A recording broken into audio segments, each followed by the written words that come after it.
बिस्मिल्लाहिर्रहमानिर्रहीम। Welcome back to my channel trier of English grammar. अभी हम पढ़ेंगे कि हमने पिछली क्लास में पढ़ा था कि मीन्स 7 काइंड्स ऑफ सब्जेक्ट। अभी हम पढ़ेंगे 8th kind of subject, complex subject. ये कॉम्प्लेक्स सब्जेक्ट क्या होता है? Complex subject a subject which combines with other words in the sentence to give additional information about subject. This is called complex subject. ये जो complex subject है वो ऐसा subject है जो किसी और वर्ड के साथ मिलता है जुमले में इजाफी मालूमात देने के लिए, सब्जेक्ट के बारे में इजाफी मालूमात देने के लिए कंबाइन होता है, तो इसको कहा जाता है कॉम्प्लेक्स सब्जेक्ट। ठीक है। एग्ज़ाम्पल है कि Ali a man of great valour, Ali बहुत बहादुरी वाला इंसान। फॉट ब्रेवली, अली बहादुरी वाला इंसान बहादुरी से लड़ा। और दूसरा है Latif a man of immense knowledge gave us the salon, यानी लतीफ़ जो एक बड़े इल्म वाला आदमी ने हमें रिसाला दिया। ठीक है। तो यानी अब इसमें कह रहा है कि अली और उसके बारे में इजाफी मालूमात रखिए। अली के पास क्या है? बहुत जुर्रत है, यानी वो बहादुर इंसान है। ठीक है। तो अली के बारे में हमें एक इजाफी मालूमात दे रहा है कि अली बहादुर है। ठीक है। जो यानी वर्ड सब्जेक्ट के साथ मिलकर यानी सब्जेक्ट के बारे में हमें एक्स्ट्रा मालूमात दे रहा है, एक्स्ट्रा इन्फॉर्मेशन दे रहा है, एडिशनल इन्फॉर्मेशन दे रहा है, तो इसको कहेंगे कि ये क्या है? ये कॉम्प्लेक्स सब्जेक्ट है। ठीक है। अच्छा, दूसरा जो एग्जांपल है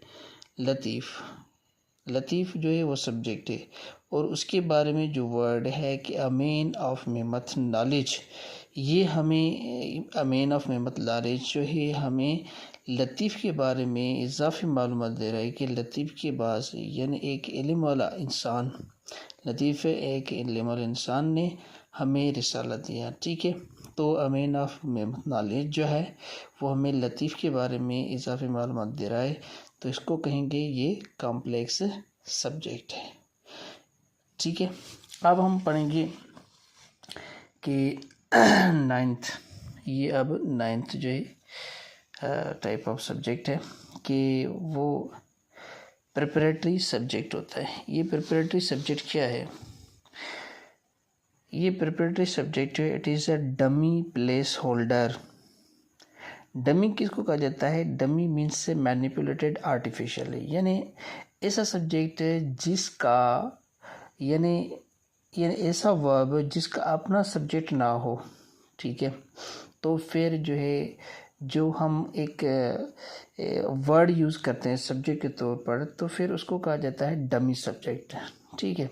डमी का मतलब होता है कि आर्टिफिशियल, मैनिपुलेटेड। ठीक है। अनरियल सब्जेक्ट आप जिसको कह सकते हैं कि it is a dummy place holder, यानी ये प्लेस होल्डर होता है, यानी ये जगह पे इस्तेमाल होता है। Usually the word it used at the start of a sentence to represent a usually longer logical subject or infinitive phrase or clause that appears later. This structure improves flow and emphasis, commonly used instead of beginning with a long clunky subject. ठीक है। अब इसमें क्या है कि ये जो preparatory subject होते हैं, जब किसी जुमले में वर्ब को अपना जब सब्जेक्ट ना हो, ठीक है, तो जो वर्ड सब्जेक्ट के तौर पर यूज़ हो तो उसको कहा जाता है प्रिपरेटरी सब्जेक्ट या डमी सब्जेक्ट भी कहा जाता है। ठीक है। या कभी कभार ऐसा भी होता है कि सब्जेक्ट यानी शुरू में इस्तेमाल ना हो, बाद में इस्तेमाल हो, तो फिर इस स्ट्रक्चर में क्या होता है कि एक वर्ड यूज़ होता है। ठीक है। तो फिर उसको कहा जाता है डमी सब्जेक्ट और प्रिपरेटरी सब्जेक्ट। ठीक है।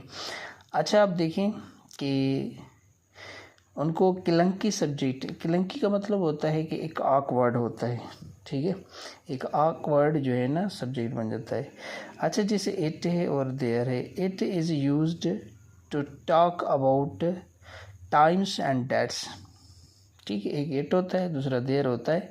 अब हम पढ़ेंगे कि इट कौन से यूजेस हैं, कहाँ कहाँ यूज़ होता है। It is use to talk about times and dates. It जो है वो टाइम और डेट के बारे में जब बात करते हैं तो फिर उनके साथ यूज़ होता है। इट इज़ हर बर्थडे, ये उसका हर बर्थडे है। ठीक है, इट इज़ हर बर्थडे, उसका बर्थडे है। ठीक है, और उसके बाद कह रहा है कि इट इज़ 10 o'clock। अब ये टाइम को ज़ाहिर कर रहा है और ऊपर वाले सेंटेंस में जो है वो डेट को ज़ाहिर कर रहा है। अच्छा, अब उसके बाद है कि it is 5th of August। ये किसको ज़ाहिर कर रहा है, ये डेट को ज़ाहिर कर रहा है। अच्छा, इट इज़ वेरी लेट, ये टाइम को ज़ाहिर कर रहा है। उसके बाद है it is use to show और टॉक अबाउट द वेदर, यानी जब हम वेदर को ज़ाहिर करते हैं तो उसके साथ भी इट यूज़ होता है। जैसे इट रेन्ड हेविली यस्टरडे। अब ये वर्ब जो रेन है उसको अपना जो है सब्जेक्ट नहीं होता, तो फिर उसको जो है एक फिर आर्टिफिशियल जैसे समझे कि डमी सब्जेक्ट दिया जाता है टू कंप्लीट इट्स मीनिंग, उसके मीनिंग को कंप्लीट करने के लिए। तो अब हम कहेंगे इट जो है इसका क्या है, प्रिपरेटरी सब्जेक्ट है या डमी सब्जेक्ट है उसका। ठीक है, इट इज़ 40 डिग्रीज टेम्परेचर। अब इधर जो है ये टेम्परेचर को ज़ाहिर कर रहा है, वेदर को ज़ाहिर कर रहा है। It is implied to indicate distance. It जो होता है वो डिस्टेंस को भी ज़ाहिर करता है। हाउ फार इज़ इट, ये कितना दूर है। अब फार FAR यानी दूर। It is 2 kilometres from the station, station से 2 किलोमीटर है। नंबर 4 है use it's plus adjective plus two infinitive. ठीक है, अब देखें कि इट इज़ नाइस। अब देखें इट इज़ जैसे हमने लिखा है, ये इट इज़ है। ठीक है, लिखा हमने ये इट और ये इज़। ठीक है, और उसके बाद क्या आएगा, एडजेक्टिव आएगा। अब ये नाइस एडजेक्टिव है, उसके बाद टू इन्फिनेटिव आएगा। ये टू हमने रखा है, उसके बाद टू के बाद हमेशा first form of verb use होता है। ये उसकी स्ट्रक्चर, उसके बाद यू और आगे। ठीक है, it is nice, it is nice to meet you.